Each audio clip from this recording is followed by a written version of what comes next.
wouldn't it? Okay, I'm now putting the recording on. So for Tuesday, students who came to internal class, the Burke text we looked at will be at the end of this session. So if you listen to the first hour of this, you'll get material that wasn't covered on Tuesday because we had a short session. So sorry about that. And I'm not going to run the video for this whole session. I'm just going to turn it on to audio. But welcome everyone. My name is Sarah Griffiths, and yeah, we shall start. So I'll turn off this video. I can see Jody and Roxanne, so welcome, and welcome others who are listening at a different time.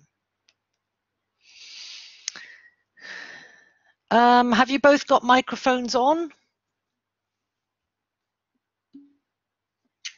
Yeah, good. Jody has a microphone on. And Roxanne, do you have a microphone? Because it helps me to know if you have or not. And I found with this new Collaborate that I'm a little bit clunky between documents and between looking at chat if people haven't got microphones and looking at the materials. So I apologize in advance for that. I'm just getting used to it. It just was a little bit clunkier earlier in another class. So we will, well, it's just gone 1 o'clock and I'm recording and I've got my mic on, and let's have a look at some of these materials. Hopefully you can see some of them. Okay, so in today's session, what we didn't look at on Tuesday's internal class, we'll be having a look at the presentation on pedagogy. Sorry, I found the chat, new Collaborate updated, sorry. Okay, well, it is better, but I'm just getting used to something that's different because I'm not a dinosaur, but I'm older, so it takes me time to get used to things. Thank you. So hold on, I'm just going to put the presentation up so you can see it. Share now. Sorry, I hadn't shared it. So we're going to be looking at the presentation on pedagogy. We're going to be looking at the Early Years Learning Framework Educator's Guide, because most of you in this unit are going to be in preschool.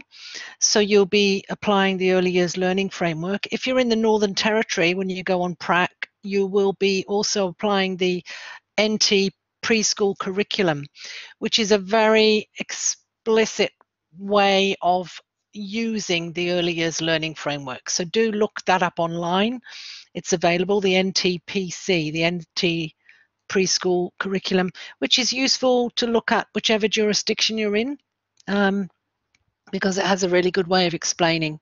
Now, if some of you who have already got diplomas and worked in children's services, if some of you are going into a transition year for your prac, for example, then you need to look at the Australian curriculum as well. So I'm just trying to cover all bases, but generally this is a preschool prac and you will be applying the Early Years Learning Framework. So we'll be looking at that document and the planning cycle, because in this unit you'll be learning beginning planning and collaboratively planning with your mentor. Okay, so you don't have to go off and plan all by yourself. You need to plan in collaboration with your mentor. You need to explain that to your mentor. And if you've done assignment 1 well, in terms of your analysis of the environment, you should be able to, have a good idea of who the children are, where you are, and how that impacts on your planning. So that's an important input in your planning, which is why assignment 1 is due halfway. So some of what I'm looking at today under pedagogy comes under the Howell text, which you might have bought in your 155 unit. If you have that text, that's great. That's a good beginning teacher text. But I have promoted the other one, the Marsh's Beginning Teachers by Pitway and Clark, because that one includes children's services a little better, I think. So if you're looking for a text that's for beginning teaching, a good general text, it's either the Howell if you've already got it, or the Marsh's if you want to get that one. We'll also be discussing a little bit about reflective practice, which is something you need to be doing when you go on prac. And then right at the end, we'll be looking at, depending on how much time we've got left, we'll be looking at some parts of the Burke Chapter 2 presentation, which I hope you've already got the Laura Burke text, either an electronic version or a hard copy, because that is your child development go-to reference book, and you use that across all your units in this degree. You should be, and you'll always have that on hand. Although we only look at parts of it in this unit, you'll need it for EPE110, your second prac. It'll be an extensive text that you'll use then. So you won't have to buy the seller's text. It's just this one. Okay, so we'll see how we go. I'll just, hopefully you see that on screen. Yes, there it is. Okay, so pedagogy. Pedagogy is all about our approaches and our justifications for why and how we do things in our planning. So your pedagogical approaches will be something you'll be developing in this unit and on practicum. That's a good way to. So there's lots of different ideas about what pedagogy is, and the quotes that I'm going to cover first up sort of demonstrate the width and breadth and depth of how pedagogies are looked at. And I think in early childhood, traditionally, we have a very deep, robust pedagogy in the way that we look at the whole child, and we link them to family and community and all those theoretical approaches that support that. So in the Arthur Beecher text, which you can get in the library, it's quite a good text on planning. I'm not suggesting you buy it, but it's in the library. It's a really good text. I think the edition 6 is out. But they describe pedagogies as all the actions and processes that educators use to translate philosophy and curriculum approaches into practice. And that's very holistic. And what you'll also be doing throughout your practices in practicums is developing your philosophy and articulating that. You'll articulate why you believe in play. You'll articulate the theorists that influence you the most and why. You'll articulate your approaches to parents and children. You'll articulate your philosophy in line with all of those things across the EPE101 teaching standards. So your philosophy is actually really important. Although you don't have to present a portfolio at the end of your teaching degree, in this degree, that used to be, but it's been phased out, you should collect all your learnings so when you go for job interviews later, you are able to articulate your competence and confidence as a beginning teacher. And part of that is your philosophy, and another part is your reflective practice. So we shall move on.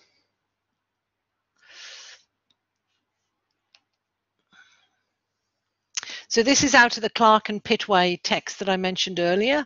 Pedagogy is the art and science of educating children and the strategies for using teacher professional knowledge, skills and abilities in order to foster good learning outcomes.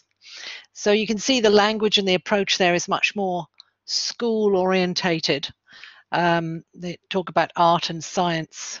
So it's slightly different because it's more of a school-based approach, apart, different to the birth up early childhood approach that we have, which is much more holistic and connected socio-culturally. So, okay, this is the early years learning framework description of what pedagogy is. Early childhood educators' professional practice, especially those aspects that involve building and nurturing relationships, curriculum decision making, and teaching and learning. So that's from the early years learning framework.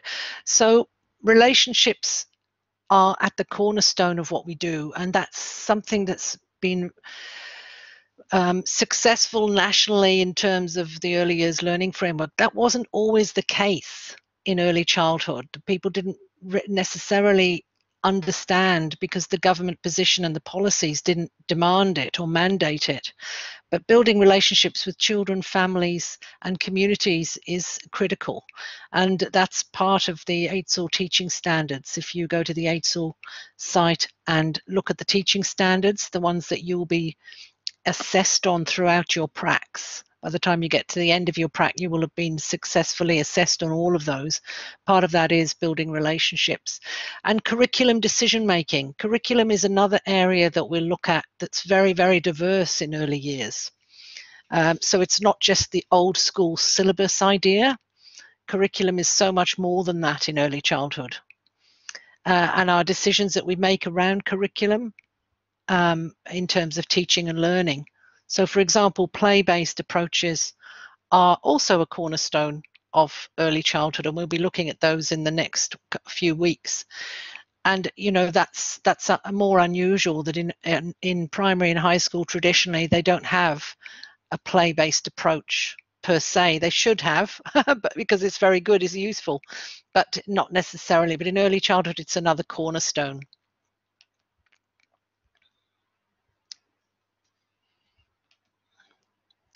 There we go.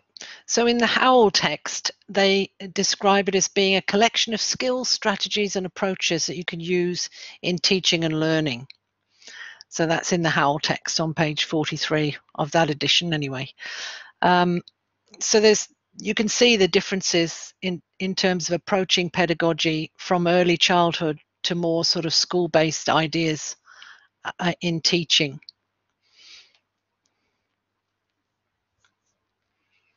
So one thing you will learn in your prac, hopefully in the first assignment, the situational analysis, is that every setting is unique and your pedagogical approach needs to be responsive. So the idea of that assignment, it is about looking at the quality areas from a CEQA 1 to 4, the teaching and learning, inclusion, safety, health and safety, and staffing, but it's also about knowing who the children are, their families, and the community, and the setting that you're in, and what that means. So that's why that assignment must be done in the first half of your prac. So by the time you come to the planning, you'll be able to articulate your responsiveness in more depth, because you'll have thought reflectively, you'll have observed and analysed, you'll have looked at what the teacher's doing, you'll have looked at resourcing, you'll have looked at quality, and you'll have built rapport and relationships with the children and that little learning community that you're going to be in. And that matters, really, really matters. So when I look at your assignments, I want to be able to see that articulation of where you are, that uniqueness of where you are in that assignment. And that's what you'll do on every prac. That's why the preparation for prac in this practicum is so important, because it sets you up for being able to do all of these things and more in your subsequent pracs.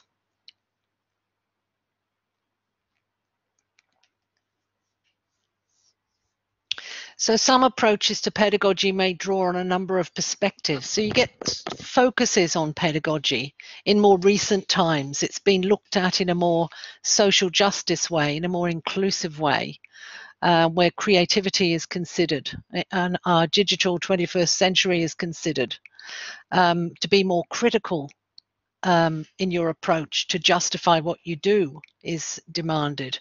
A feminist pedagogy, which has come in because we've really always had patriarchal institutional structures, and education has been one of them. Although we've always had more female teachers, we've got a very patriarchal institution. Indigenous pedagogies, where we learn from Indigenous knowledges and approaches. And as a senior lecturer previously at Bachelor Institute, I learned a lot from my graduating teachers when they articulated their pedagogies, which are extremely inclusive and have tremendous depth. And I was able to learn a lot from those students. And relationship-based pedagogies, as I mentioned earlier. So our pedagogies also have this overarching focus of who we are and what kind of intelligences we have and what kind of approaches we have in the setting that we're in. So they can have focuses. My graduating teachers in Bachelor Institute, for example, had lots of creativity, critical pedagogy, and Indigenous pedagogies, relationship-based pedagogies as a sort of an overarching wrap-around approaches to what they were doing, which enriched what they were doing and enhance children's agency in the settings that they were in. So pedagogy in your approaches is something that you'll be learning to articulate throughout your degree. Right, so what is it? Understanding, thinking and doing. Some things to think about in terms of what you're doing in this unit. How would you go about teaching and learning approaches with certain groups of children in a particular early years setting? Well, that'll be something that comes into your first assignment, and you make that explicit in your second assignment, which includes planning and observations of where you are and who those children are. I don't just want to hear in a preschool setting attached to such and such primary school. I want to know who the children are and the community. I want a socio-cultural articulation through everything that you do. So what frame would you use and why? So are you in a remote Indigenous community? Are you, where exactly are you? And why that matters, and what decisions you will need to make, and what will inform those decisions. So for example, if you're in the Northern Territory, you will have very high numbers of Indigenous children in most classes here, if not 100%. So that's a given. You have to, and across the country, from a social justice perspective, you must include your approaches to working with Indigenous children and families. You may be in a remote community, you may be in an urban setting. If you're in the Northern Territory, you'll have the preschool curriculum. In other jurisdictions, you'll have probably a preschool curriculum which is inclusive of the early years learning framework, as well as your local jurisdiction, wherever you are, South Australia, WA, Queensland, Victoria, New South Wales, Canberra, wherever you are. Okay, so that's sort of referring to some things to think for assignment 1. So analysing the situation, that's what you'll be doing in assignment 1. So when you follow the processes of observing and noting and analysing in your placement setting, as I mentioned earlier, you'll begin to understand the educator's approaches to pedagogy, and you'll write some reflections on those. And that'll help you understand them. Your analysis will help you understand them. So when you discuss your reflections with your mentor, they will share some of their pedagogical approaches with you and the reasoning behind what they're doing. So for example, in the Northern Territory, we have mandated national play-based learning, but in some of the communities and schools, we've also got the departments saying that you have to do more direct teaching. So you might observe more teacher-centered direct teaching, and you need to, even in a preschool, possibly. So you need, or focus teaching. So that's something that you need to sort of unpack and find out about why that happens. That might happen at a certain time during the morning, during the program, even if it's play-based or not. So what you're looking at is not just play-based learning that's mandated by the early years learning framework. It's everything that teacher can justify about why and what they're doing, and with the resources that they're doing. Because whatever they're doing will be based on carefully observed and decisions made about what comes next in terms of those children's learning and learning journeys, and what goes into their portfolios in terms of assessment. So there's a whole cycle that you'll be looking at, and we'll do some more on that. So observing and understanding pedagogical approaches. So you use your professional placement site. Yep, you observe what learners are doing. You observe and make notes on the setting and the environment. Your analysis. You reflect on what you see, pose questions, and reflect. And in the Early Years Learning Framework Educator's Guide on page 7, it talks about reflective practice and why it's important and how teachers go about it.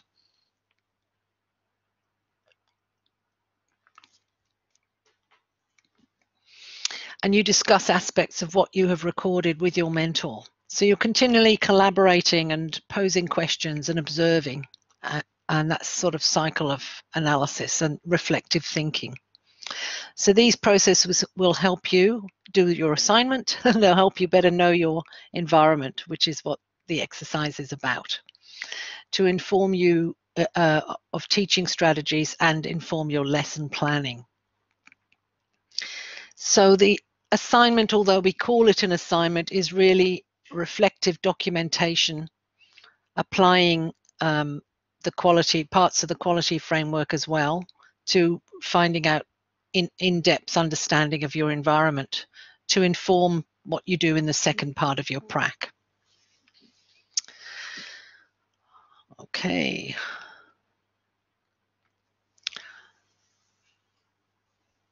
So over a series of practicums, as I said, you'll develop your philosophy, your pedagogical approaches, and your repertoire of skills and knowledge in terms of teaching. So you'll try new things. You'll be able to try new things because you're a pre-service teacher, so you can try things that sometimes might go wrong, and you reflect on them. That's fine. You're in an environment with your mentor where you're able to learn and take risks, and maybe some of them aren't so successful, and that's fine. You're a pre-service teacher. So you build rapport and relationships in the early part of your prac with your placement environment. The environment has to get used to you as a new strange person, and you have to get used to the environment, which is quite different to what you might have been used to, especially a play-based environment. So analyzing the situation and the environment for the is a beginning step. Beginning planning is also a first step, and we'll be working on that in the next few weeks. But remember, you will be collaboratively planning, because your mentor is the person who knows the environment, knows the children, knows what they've done before. So you need to be collaboratively planning and communicating with them. Even if they ask you to do it, you need to be going and checking in with them at every step of the way about what you're doing. And you need to have rationale and justification for that in the second assignment.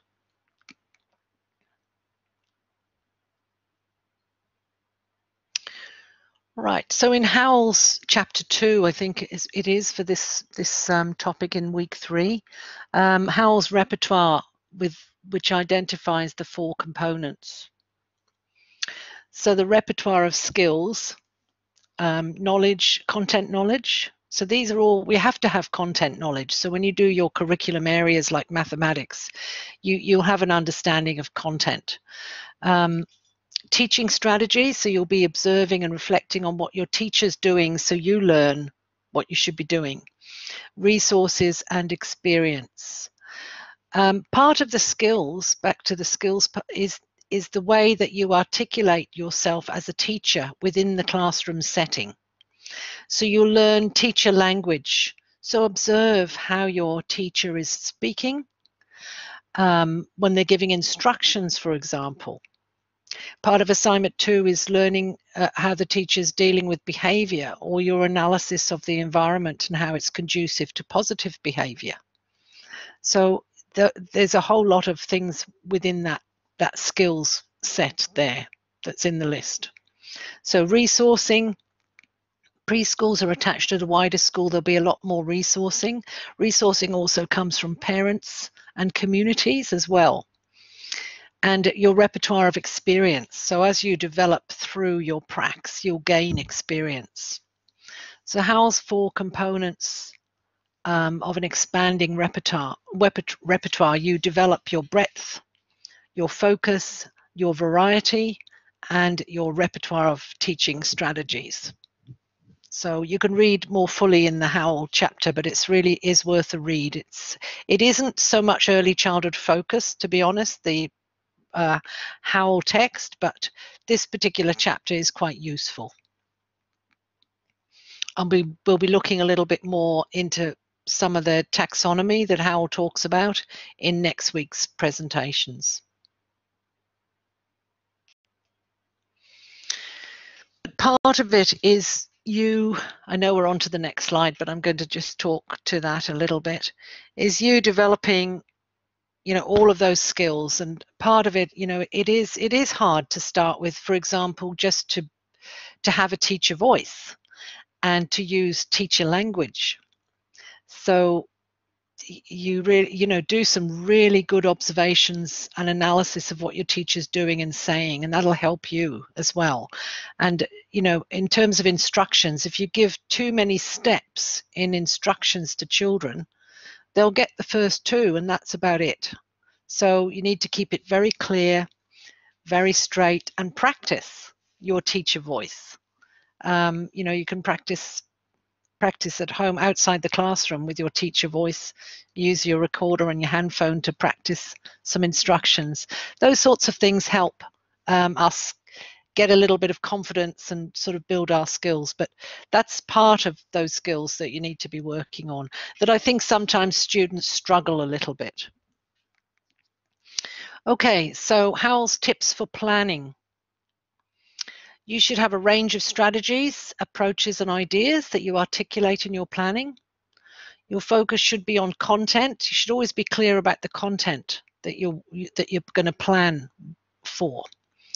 Needs of the learner and who the learners are. So, for example, with the content, you'll have part of one of those outcomes in the early years learning framework.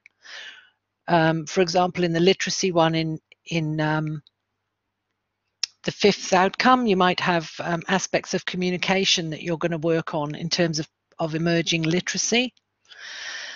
Needs of learners will come from your observations, and I'll do a lecture on observing children that'll help you learn to do that and get yourself ready for doing that. Some of you already have experience with that because you're practitioners. And who the learners are, and I'd add, learner interests as well in that. Who the learners are and what they already know is very important. So you should be constantly adding. There's no set checklist of number of things in your repertoire, but you're continually adding to it and developing your competence and confidence. So consult and reflect constantly with colleagues, with your mentor, with student colleagues, and professional development experiences. So we'll have some discussion in a moment on some of these. When trying new things as a student, as I said earlier, you are a pre-service teacher. You are allowed to make mistakes. But when you're planning something that you're going to do, you need to be well prepared, have already worked that out with the teacher and agreed that that's what you're doing. And then if it goes wrong, then that's okay. Your teacher will support you.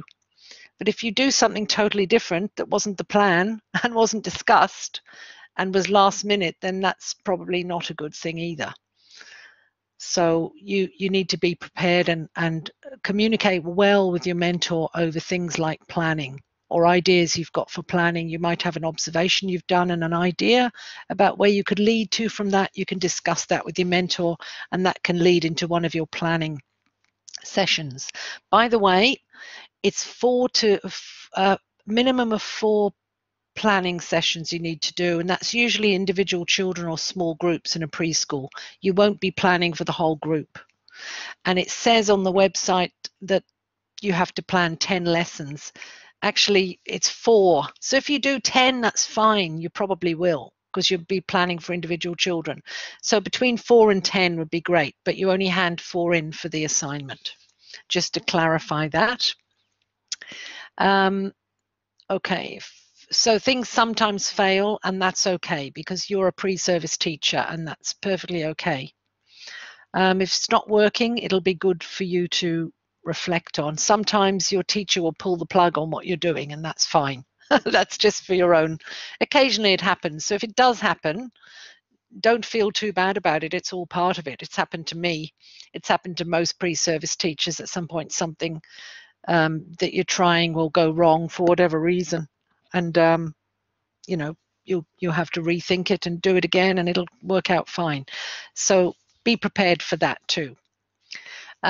So make sure your lessons are achievable and have objectives that can be demonstrated by the students. So that will be in the collaboration with your teacher. They'll be able to advise you, or that's a bit ambitious, or you've got way too many outcomes there, or just focus on this one. Or you're trying to teach, it's quite common that you're trying to teach far too much. Timing is another thing that's difficult. You need to plan your timing. But I think in preschool, you'll most likely be working with a holistic play-based environment, and you'll be planning for part of it, like activities and learning within the sandpit, with perhaps mathematics in your approach, what exactly you'll be looking at, interacting with children, talking about basic language in maths. You'll be targeting what you're doing. So it's not going to be like a whole 24 children that you're planning for. But what you must do in this unit is get the essentials of planning, which come in module 3, to make sure that you have got all those essentials. I don't give you a format. I give you a list of everything you have to think through and make explicit on your plan. And that means you're able to have scope and influence and responses to the actual real environment that you're in. So make sure your lessons are achievable. And hopefully you will engage in doing a sequence of lessons. So you'll do one and then you reflect on it and you realize that the child perhaps didn't have that language, or that was, didn't stretch that child enough, that they actually are beyond what you thought they were beyond, in their knowledge base. So you then plan something next for that child. So it will be useful if you could do some sequences of 1, 2, 3 sequences of a lesson over the time that you're there. And in a preschool, that those learning journeys for individual focused children sort of lend themselves to that kind of planning. So make sure you take that opportunity if you can.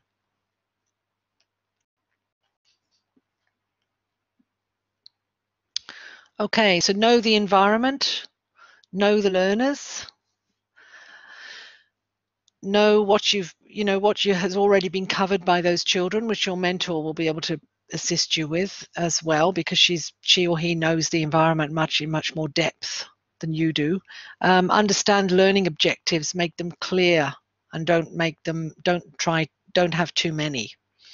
I've had students who've put all the 5 learning outcomes from the early years learning framework in a lesson plan.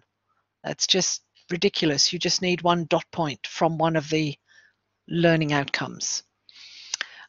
So understand learning objectives. So seek guidance from your mentor. Be clear of what informs your planning, your rationale. And make sure you have all your thinking down on that page so your mentor can see it and I can see it. So in your planning, the important thing is that what your mentor says to you and gives you feedback on that plan, that's the most important thing, because you and your mentor know that environment. I don't. I'm not there. So when I see your second assignment, I will glance at it. I might send you feedback if I think your planning isn't explicit enough, but I won't give you too much feedback on your second assignment, but I will give you feedback on your first one, because your second assignment, your mentor is the one who feeds back on that. So you need to access resources from the preschool or the wider school and get used to that, because there's lots more resources in schools now than there used to be. And always reflect on your teaching and learning episode for your own development of learning. So you observe, analyze, reflect, collaborate, and respond. So that's your cycle.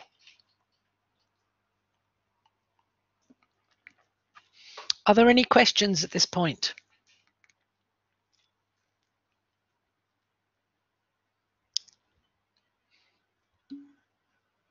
No, all good, Jody. There's just me and Jody. Jody and I can't see who the other person is. Sorry. Jody, I'm bad. Sorry. Roxanne and Jody. That's it. I was worried I was going to get confused with my last class and use the wrong name because I came straight from one to the other. So we're still Roxanne and Jody. That's great. And all the other students who'll be joining the session and listening to it at a different time. That's fine. I hope it's all clear. You can always email me with questions about those. So the last bit is the reference list. I want to talk to you about referencing, because you use the APA referencing guide, which you can get at the library website. You must have it. You must pay attention to referencing. Most of you are in your first year. You must make sure that you cover referencing. This isn't actually referenced properly on this on this slide, because the main heading of the of your reference should be in italics, for example. And if I'm using one chapter, I'm not. I'm generally using that whole book. But if you're using one chapter, you need to actually just reference book section. So anyway, this isn't completely correct, but please refer to the, it's almost APA referencing. But make sure in assignment 1 that you do have references, that you have got the early years learning framework there, probably, and the ASEQA website as well, and that you have read some of the child development. We have lesson plans ready to go before. No, I didn't read the rest of that. Sorry. Let me have a look. I hope I can get back to you. I'm trying to find that chat. Sorry, I've gone the wrong. Okay, just let me read what you said. Lesson plans ready to go before we go? No. Yeah, you spent, this is the whole point. The subtext for this whole thing is that you have all the knowledge about what you need to be doing to get the depth and breadth and knowledge of how to do that.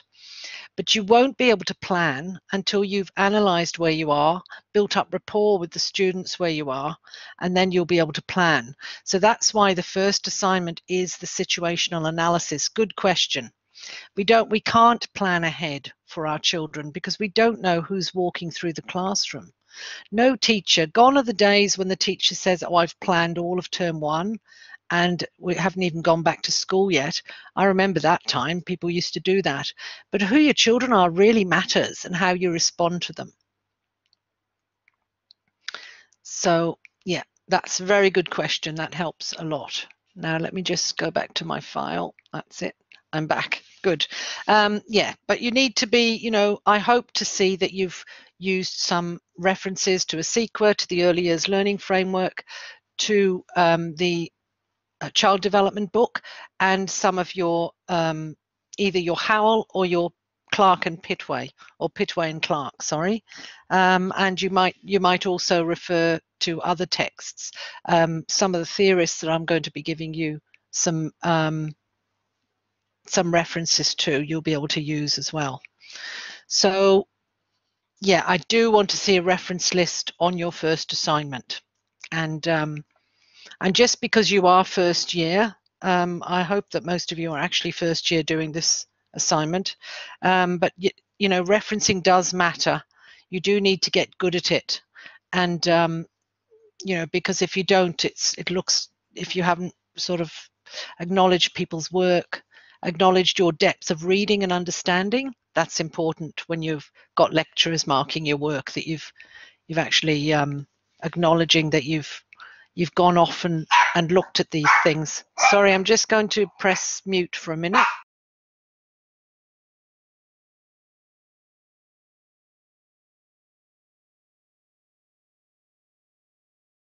I am back. Hopefully they'll stop barking.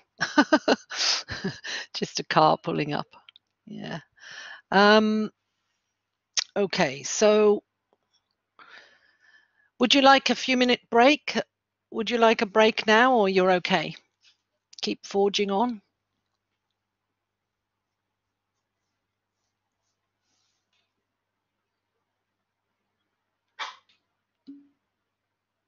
Yep, you're okay, Jody. You okay, Roxanne? Yep, keep going. Radio. Right, we're going to have a look at the Early Years Learning Framework, the Educator's Guide. I know that there are a couple of students who've got diplomas and will be, very familiar with the Early Years Learning Framework. But I want to emphasize it because most of you will be on the preschool prac. So those students know that they'll be looking at the Australian curriculum with the overlap of the Early Years Learning Framework as well. So when I do mention the Australian curriculum in any of the lectures, for you students who are in preschool, you won't be using it. You'll only be using the educator's guide, so that's quite important. Okay, I'm just going to get that up now.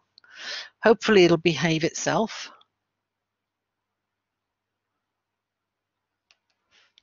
That's it. It's a very long document. It's 150 pages, so I don't recommend you print it. Hold on, let's just go back to the content. And you can zoom your screen if you want to see it better. I'm going to get it up on another screen that I've got. That's it.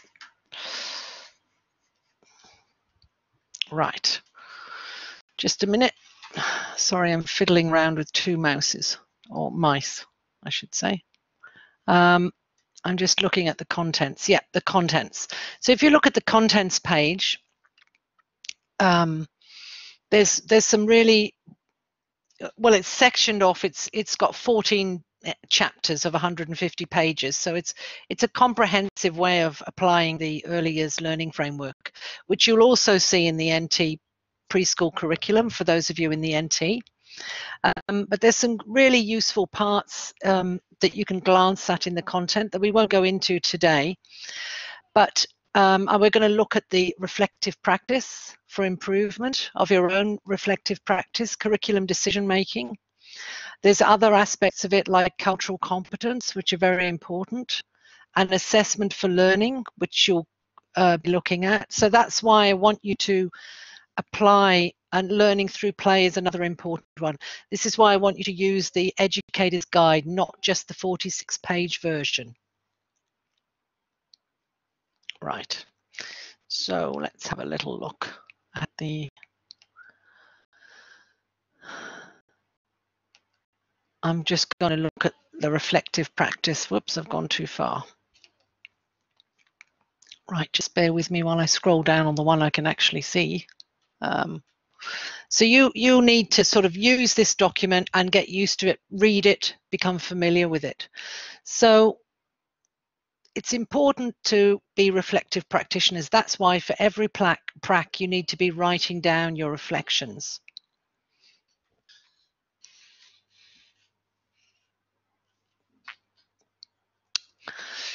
Okay, I can't see it properly, sorry. So in your reflections, you might find first you're describing a lot, but as you work through, you'll be becoming more critical. You'll have problems that you want to solve through your reflective thinking. So you pose critical questions to reflect upon with your mentor and in your writing, or ways to promote a culture of inquiry. That's why we have reflection. So reflection is a tool for your own improvement and the improvement of the teaching and learning in the environment where you're going to be a practitioner. So the process of inquiry is a really critical part of it. So creating and sustaining a culture of inquiry is what you need to be doing. So you develop trust and collegiality. So you will be sharing most or some of your reflections with your mentor. They might ask to see them. One or two you might not want to share, that's fine. Sometimes that happens. And respective of different viewpoints when you're sharing reflections. Opportunities for all educators to contribute to discussion and debates. So commitment to inquiry at an organizational level, that's why you have to demonstrate. Just a minute, I'm just going to mute myself again, just a moment.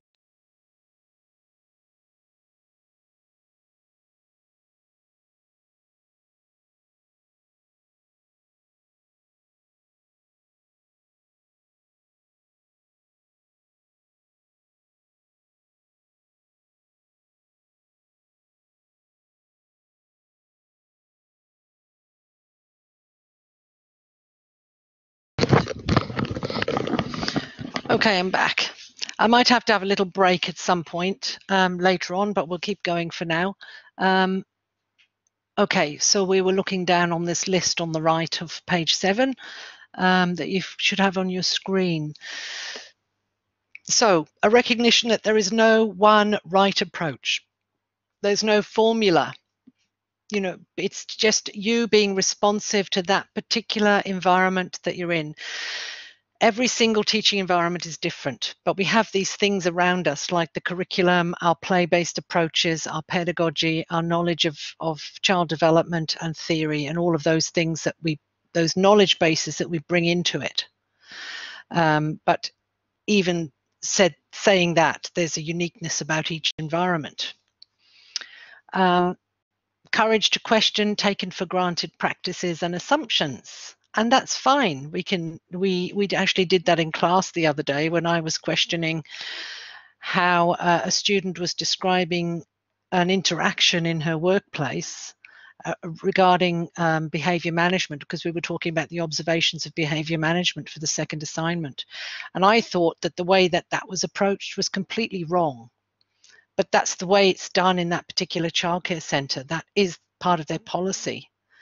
So we have a difference of opinion on the agency of children and what behaviour management means. There is no formula. So that's something we actually reflected on together in the class and just discussed that. And we have, well, I don't know whether we had a point of difference, but I had a point of difference with what she was describing. And having the courage to question that sometimes. I know you're on prac, so there's certain things you can't question. You can't sit there reflecting and criticizing your mentor and saying how terrible they are. You've got to be professional. But you are allowed to question things. That's fine. If you are, for example, if you're in a transition class in a primary school, and there isn't any play-based learning, and they're not using the early years learning framework, they're only using the Australian curriculum. It's very common. You'll find that in your prac. And yes, you are able to interrogate that and be professionally critical about that. So when you do your planning, you apply the Australian curriculum in a transition year, but you also apply the early years learning framework, even if they don't. So that's one sort of example that's quite common that students find in their places. So it's a professional, collegial dialogue that you can have in your reflective practice. Teachers, you'll see, they don't write it down anymore, but after class and between class, they'll discuss things. Jody, that is a shame. What's a shame, Jody?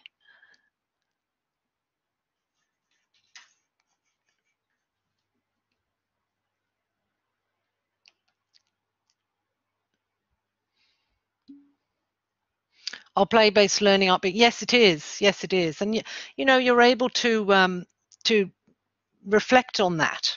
It is quite common that it's not being applied as it should in primary school, and especially in first year where there's 5-year-olds, because the early years learning framework is mandated for 5-year-olds right up until the day before they're 6. That includes early years learning framework. And in the territory, we apply pedagogical approaches from the early years learning framework across all of primary. If that's what we need, if the diversity of the children we're teaching demand that, we overlap it. So you know, you're never you're actually able to use and apply, not instead of the Australian curriculum, but as a pedagogical approach. You can use it, yes. So that's something that's important. But alas, it is quite common in the first year of school, which makes transitioning from preschool into transition year very difficult for a lot of children. So an inquiry process includes the following steps on this page. So you reflect upon practices, identify concerns, and choose an issue that you might reflect on. So in the first few days, you'll be looking at the environment, you'll be looking at what the teacher's doing, you'll be getting to know the community, so you'll be reflecting on those sorts of things. So you gather information on evidence on what's currently happening and look for patterns in that. So I'm not sure what that could look like in your prac, because we don't know, but you can go back to these. That's why this document is good, because you can go back to these things to help you interrogate what you're doing in that first couple of weeks. So you reflect upon what information is telling you.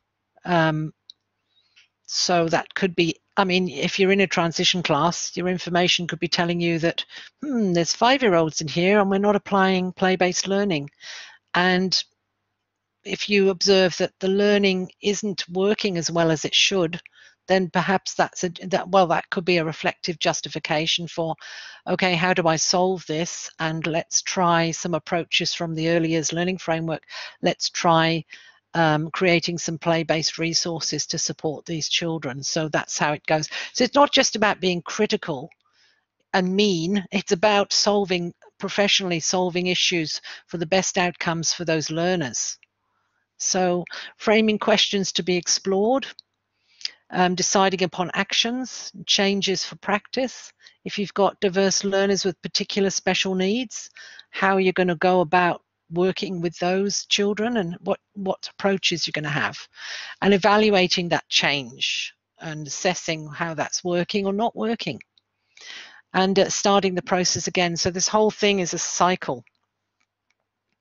So I'm going to move on now to I'm going to flick through to page. So there is a section there on curriculum decision making. Let me just move on with the screen that I can actually see. Here we go. So things you need to be thinking about in terms of curriculum decision making. We've been through some of these in terms of early childhood and primary. Using both the frameworks is one of them. Overlapping things in some of the jurisdictions of early childhood, because early childhood is birth to 12. So and children's services of all kinds and schooling. We've got a very diverse range of settings that we're going to be dealing with throughout our pracs. So skillful educators are aware of their beliefs and knowledge and their theoretical perspectives from which they come. So I was talking earlier about developing your philosophy. Those are very important things, your beliefs, your knowledge, and your theoretical perspectives. That's why you need to be developing all aspects of those things, child development knowledge, knowledge of theorists, and your beliefs and your philosophy about play-based learning, for example. So all of those things you'll be working on. So this is important because it helps us understand why we decide on. So I'm reading from this page here, 12 I think it is. So content of our curriculum, what to teach, planned experiences and learning. This will be pertinent to your prac things that you have to do for your assignments or your documentation. Approaches to managing behavior, that's part of assignment 2.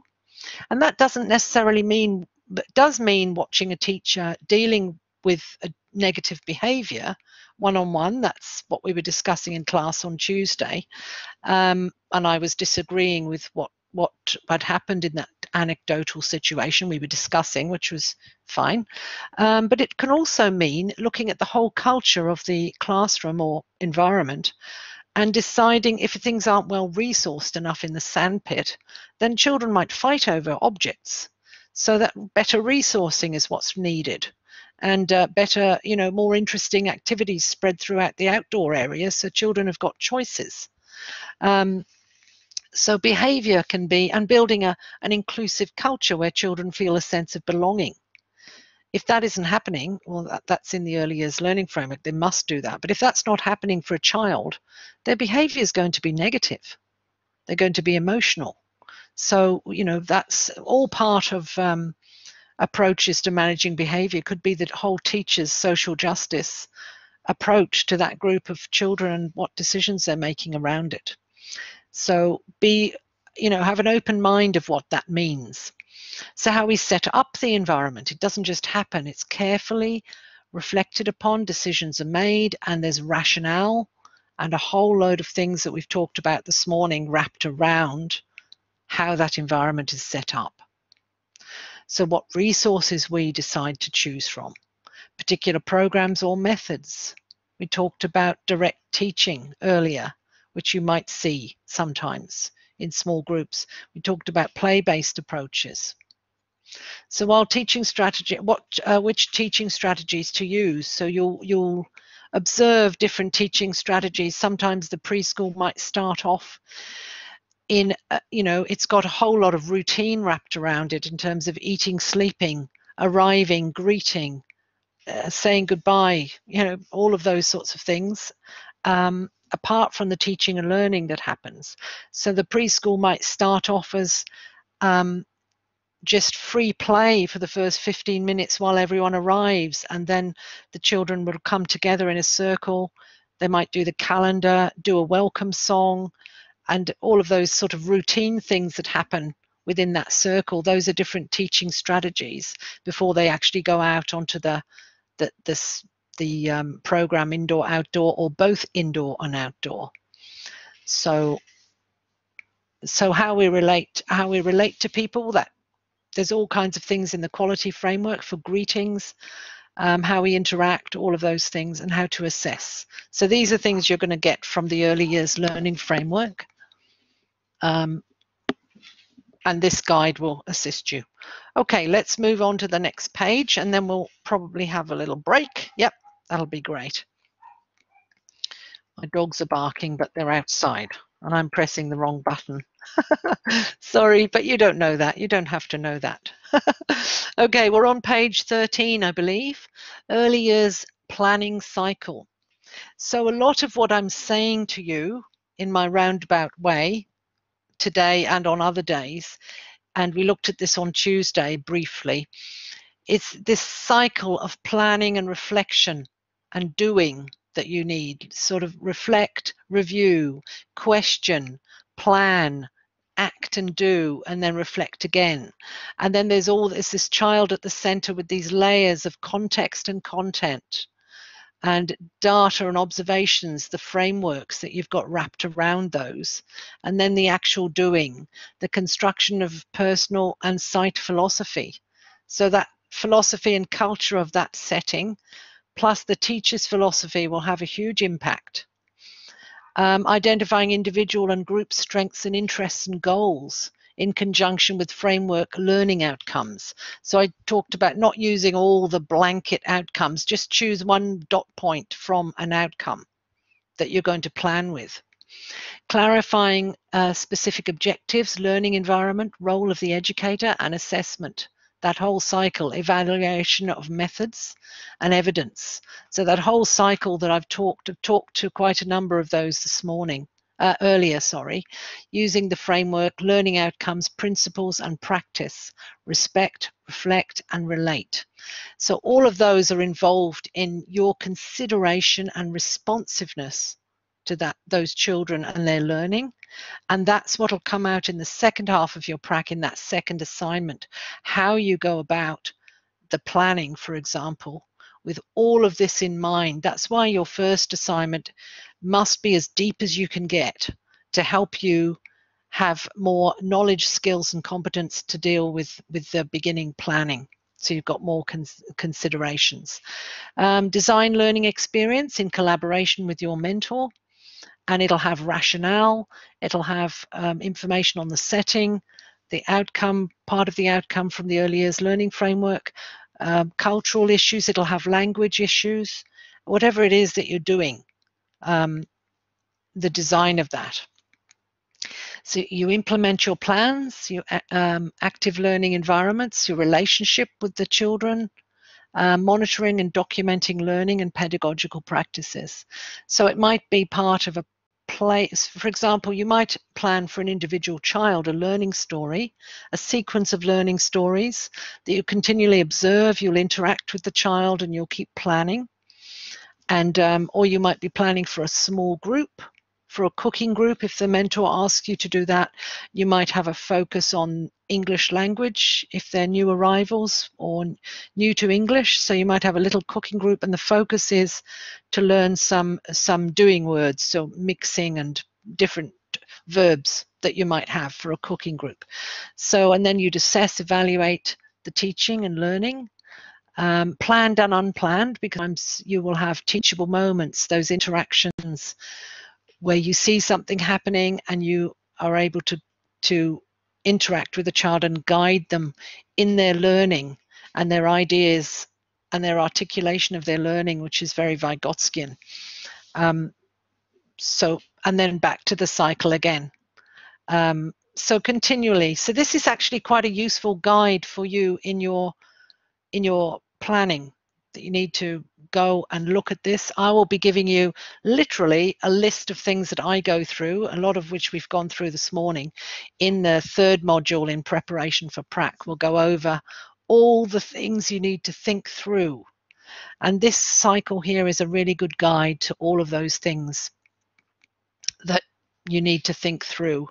And I've referred to quite a number of these this morning. So by the time we finish in week 7, because we're going to go to week 7 with these online lectures, you'll have more idea of what those actually mean and look like, and also early in your prac that all your lights will come on. Oh yes, that's what that's about. You know, that's how I've got to do that here, because I now know the setting I'm going to be in. I know the children. I know I know what the resourcing is. I know what the routines are.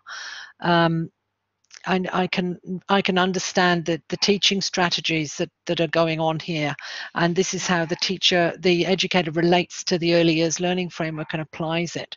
So a whole lot of things will come on once you've got your practice site. You'll be able to apply these things in much better. So that's that for now. So let's have a little break, and I'll come back with with this document. I'll put it up now. I hope you can't hear my dogs barking. They're outside, but hopefully you can't. Right, we're going to... Any questions? Jodie and Roxanne. And other students who are watching this later, you can email me questions if you like. So I'm going to get rid of that. Oops. Yeah, all good. It's a bit intense in these things because I just...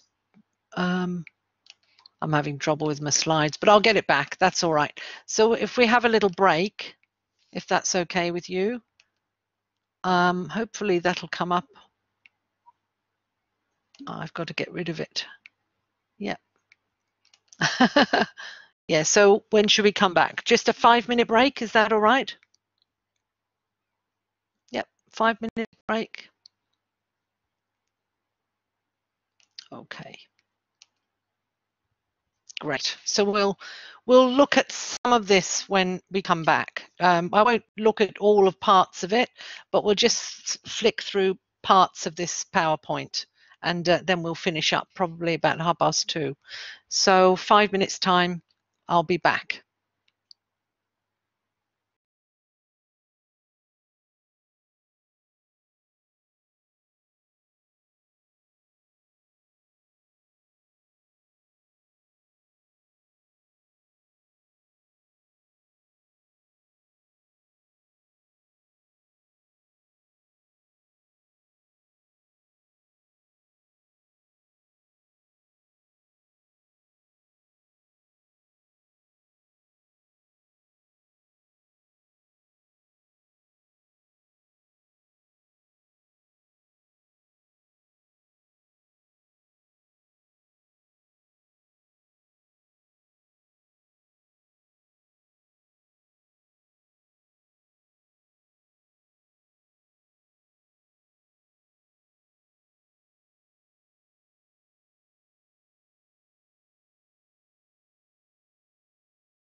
so sorry. I didn't put my mic on. I'm so sorry.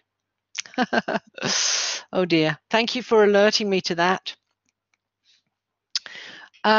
So I was saying that you'll be working in childcare centres with children who are younger than as young as 6 weeks old. That's what the age of some of the children that go to childcare centres. So you do need to have this book to go to help you with your understanding of what their development is. I was saying earlier before when I had the microphone off, apologies, that children they can hear sound inside the womb, but when they're born after that, they develop slowly. They develop better sight, for example, through the first weeks of early life, and so the sense of sound and touch is very important. And early on, children learn. So if you're planning in your other prac when you do when you work with young children, you need to be really mindful of multisensory planning in your planning for very young children, because they learn a lot early on through senses. So I'm not going to go into these. You can read about them in chapter 4, I think it is. So I talked about sleep when you couldn't hear me, in different states of sleep, and how, there are sleep clinics that people take their children to regulate them. So it's really all about, the child develops a self-regulation if they have the right environment to work to exist in. They are they'll develop regulation, but if they're traumatized, they'll won't have the right sort of regulation, and we need to work with that. What I also said earlier right at the beginning was that approaches to child development's changed enormously in the last couple of decades as a result of research into brain development, and in particular trauma, and that there is this line of development that children go through, but it's related to their brain development and their physical and social environments. So if they're in a traumatized environment, their brain won't develop as well. They'll have learning difficulty. If a child has hearing impairment, then they're going to have problems with auditory processing and language development. So all these sorts of things affect children's brains. So the work that we do with very young children in the physical and social environment is very important. So you need to use this book and build on your knowledge of child development as very actively whilst on your practicums. So sleep patterns throughout age groups change. Patterns might change from 2 sleeps a day to 1 sleep and 12 hours, but this is just a rough guide. Some children are more active than others, some sleep more than others. It's just a range of. So we don't see it as a set in stone thing. And it's the same with milestones. In the Burke textbook, it's got some great tables and summing up at the end of each chapter that really help you get the key points of what she was talking about. And she colors in text in blue so you can see, and I think that's very useful. So these things aren't set in stone, but you've got some guides to what a 2-year-old can do. So you need to consider those things when you're planning. So multisensory planning, I'm going to flick over some of these. Multisensory planning is important when you're working with very young children. Multisensory considerations, because that's how children learn.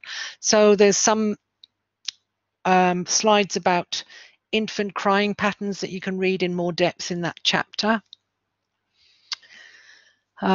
This is something that we did discuss in class. We got a bit off track, but sudden infant death syndrome, we talked about sleeping and co-sleeping, how 90% of the world co-sleeps with babies.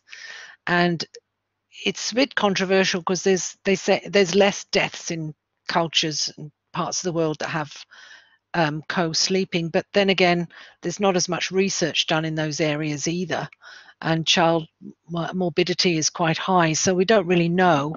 But in the Western world, in the wealthy Western world, and particularly in Australia, and I have been privy to some of the research that's been done in sudden infant death syndrome, that it's inconclusive quite often, but it is one of the sudden infant death syndrome, swimming pool deaths, and reversing vehicle deaths are the highest three a cause of death in children under 5 in Australia, in our wealthy countries where we have houses and pools and four-wheel drive. So it's interesting. Smoking is something that's linked to it. There's been a lot of research, but it's not always conclusive. So, but it happens. So it's something that we have to consider, and it has, in rare occasions, actually occurred in children's services where there've been coroner's reports. So I'm not going to go into that, but it is something in Australia that we come across. Yeah, and grieving parents as well. There's lots of issues around it. But anyway, so ways to soothe crying babies. That, you know, if you work in a baby's room at some point, that's going to be something that's important. So when you do your prac in the second prac or the third prac, where you're working with babies, you'll be able to go back to these chapters and look at them. And some of you are already mothers, you'll know some of these things, but as carers, we have a slightly different role to what we do as mothers. So many combining methods. Usually we swaddle them, we pacify them, we hold them. Sometimes we rock them in a cradle. And sometimes there's the controversial thing of letting babies cry for a short time. That's another thing we discussed in the in the class on Tuesday. And that depends on what the parent wants and depends on what the policies are in the childcare centre. We certainly don't leave children screaming, and